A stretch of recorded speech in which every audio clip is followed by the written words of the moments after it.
Hai, dengan Nineta lagi di sini. Akhirnya video ini jadi juga. Nah, pasti udah pada denger ya selama semingguan ini tuh banyak banget berita tentang diplomat Indonesia yang masih muda, yang marah-marah ke sebuah negara yang ngebelain Papua dengan mempertanyakan soal HAM di sana apa yang terjadi gitu. Nah, ini disclaimer ya, ini adalah opini pribadi gue aja gitu. Boleh didengar, boleh enggak. Yang pertama, gue mencoba menjadi sangat open minded dan merasa bahwa mungkin Mbak Diplomat itu sebagaimana dia adalah seorang diplomat, dia merasa wajar untuk melakukan hal itu ya, untuk membela kedaulatan dan juga wibawa negaranya. Yang kedua yang gue sayangkan adalah yang mengutarakan isu itu adalah seseorang dengan jabatan yang tinggi, sementara Mbak Diplomat ini kayaknya masih junior ya, nggak tahu deh. Tapi kayak gue berani yakin bahwa itu nggak sebanding dengan orang yang mengutarakan problem itu. Rasa-rasanya dalam hubungan diplomatik tuh kayaknya gimana banget gitu, ibaratnya kayak presiden datang yang presiden negara lain datang yang nyambut eselon 1, eselon 2 gitu. Misalnya kan itu kayak apa ya, those kind of things dinilai gitu dalam hubungan diplomatik. Jadi kesannya kalau gue ngeliat itu kayak kok Indonesia kayak ngecilin banget ya isu ini gitu. Nah, ketiga, selain pemilihan kata-katanya mbaknya itu juga, tapi the attitude itu juga kayak gue sih pas nonton itu kayak Mbak, apa lo nggak tahu ya bahwa emang bener ada pelanggaran HAM di Indonesia. I know that's not the point gitu, bahwa lo bisa bilang ya lo ngapain ngurus campur ini gue, keadaan dalam negeri gue. Tapi HAM itu kan kayaknya isu yang bukan isu yang kecil gitu loh. HAM itu tuh selalu menjadi isu yang universal, dimana bahkan Indonesia sendiri aja bukannya yang innocent banget nggak pernah melakukan intervensi sama negara lain. Waktu kita ke Timor Leste tuh juga kita seperti itu loh. Pemerintah Indonesia tuh seperti itu loh. Yang paling gampang ya, netizen deh sekarang gitu.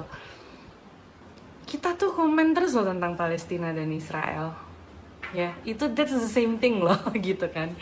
Nah, terus yang poin selanjutnya yang ganjel di gua itu adalah, gua rasa nih kita sebagai orang-orang yang melek soal Papua, yang tertarik, yang ingin memberikan perhatian gitu, kita kayaknya udah mesti stop pakai narasi tentang mbaknya orang Papua, mbaknya tinggal di Papua, mbaknya emang udah berapa lama di Papua, kayak gitu.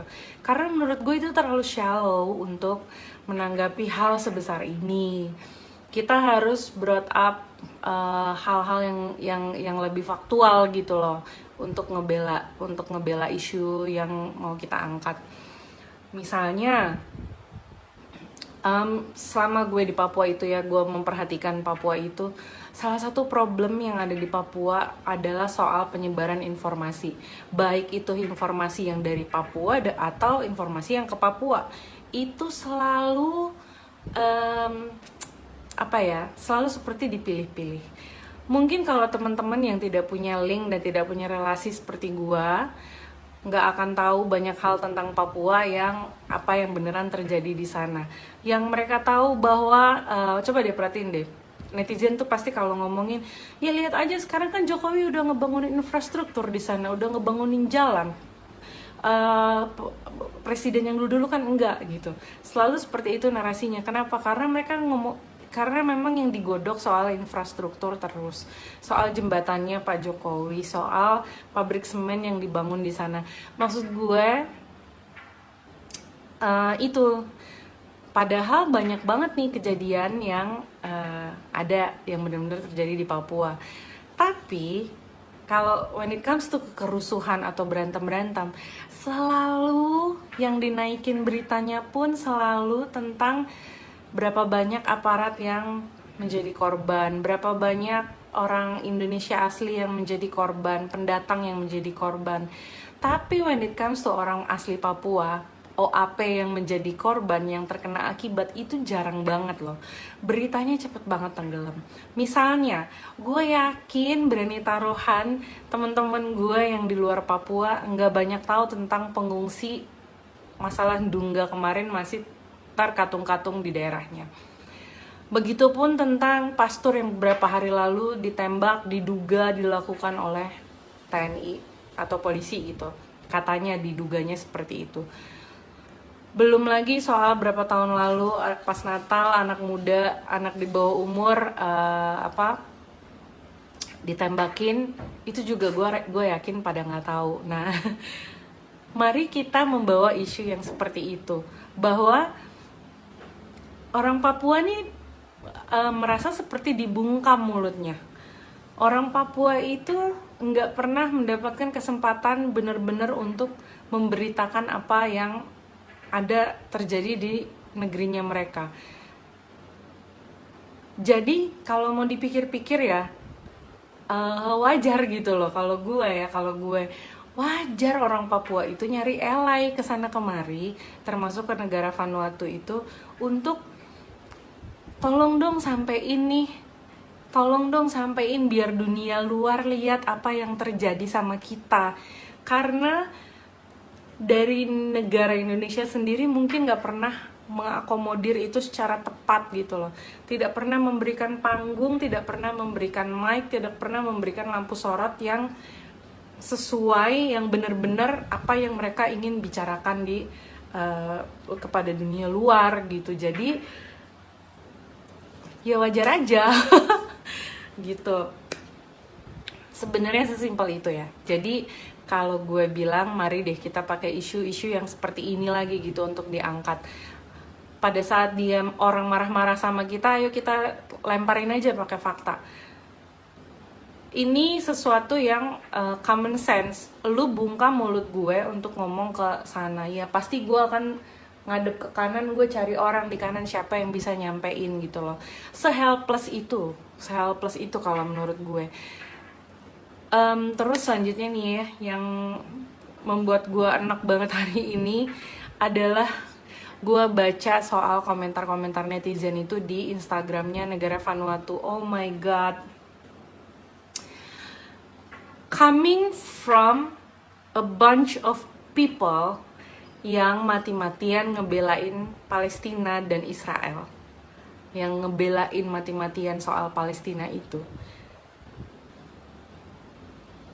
Lu tahu nggak sih, lu tuh lagi melakukan hal apa ya?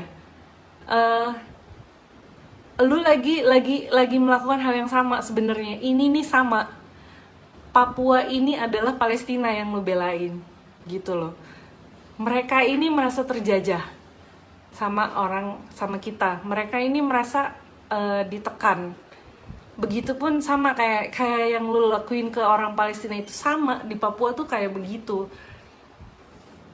Vanuatu itu adalah kalian yang lagi ngebelain Palestina. Kalian orang Palestina bukan kalian orang Indonesia kan? Kalian belain Palestina di segala macemin sama Israel. Punya hak nggak untuk interfere urusan dalam negerinya? Ya kan? Nah, sama Vanuatu juga kayak begitu ke Papua. Ngerti nggak?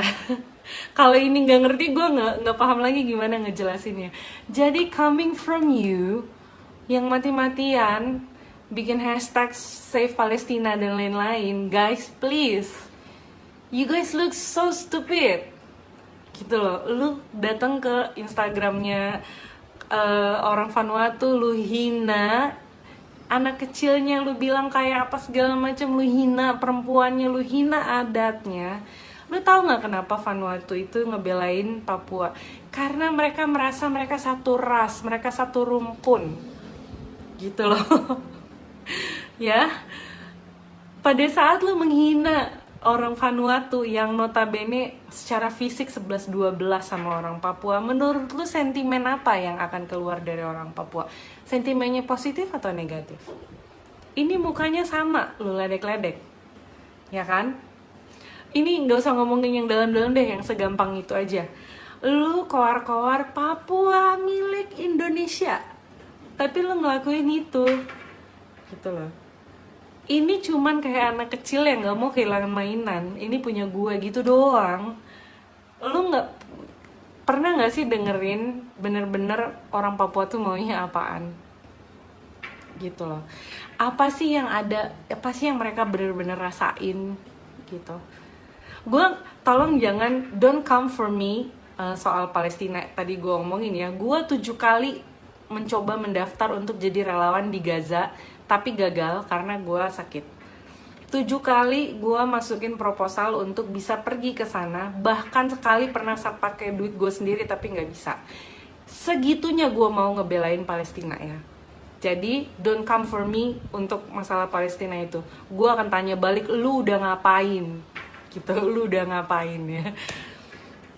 Nah jadi ya teman-teman, nggak usah jempol lu nggak usah terlalu enteng ngata-ngatain Filipina, karena lu sedang melakukan hal Filipina deh jadinya untuk ngata-ngatain orang-orang Vanuatu, karena lu sedang mengintervensi juga atas apa yang terjadi di Palestina, karena lu sedang melakukan apa yang dilakukan sama orang-orang Vanuatu. Masalahnya mereka lebih pintar, mereka cari jalur yang formal, mereka lakukan sesuai dengan hukum internasional. Mereka cari orang saksi yang benar, bukan jempolnya. Bukan cuma nulis status di Facebook. Gitu. Jadi, jangan bikin malu Indonesia, guys. Seolah-olah kita nih negara yang udah paling suci banget, kita nih negara yang udah emang nggak pernah melakukan hal yang salah sama sekali. Dan yang paling oh my god,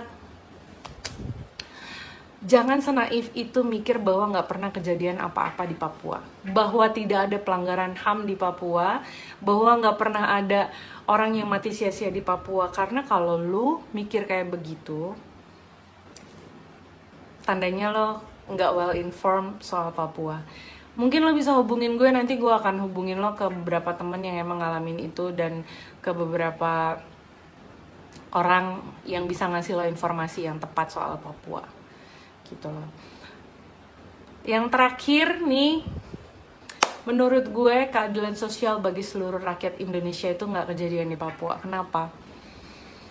Contoh paling gampang adalah kalau mahasiswa di luar Papua berani mengkritik presiden, berani mengkritik itu segala macam soal pemerintahan, mereka paling diskors DO. Tapi kalau mahasiswa Papua berani mereka angkat suara, berani mereka angkat pena, penjara 10 tahun. Buktinya apa? Kipas angin. Begitulah ya. Semoga ini bisa membuka sedikit mata kalian. Kalau ditanya, gue orang Indonesia, ya gue orang Indonesia. Gue cinta negara gue cinta negara gue cinta Indonesia. Tapi gue tidak cinta dengan ketidakadilan. Itu yang kenapa bagi gue Indonesia harusnya masih bisa menjadi negara yang besar, tapi juga pada saat yang bersamaan menjadi negara yang bermartabat gitu loh, yang memperlakukan manusia seperti manusia. Udah sih segitu doang. Kalau netizen bego-bego yang menghina-menghina itu, gue nggak tahu deh, itu nggak ada obat kayaknya. Oke, kita doakan saja semoga dia cepat diberikan hikmat lah. Gue mau bilang cepat diangkat ke surga, keenakan, ya kan? Ya udah gitu aja dari gue. Semoga kalian semua baik-baik di luar sana. Jangan lupa pakai masker, cuci tangan. Kalau bisa nggak usah keluar. See you guys, God bless.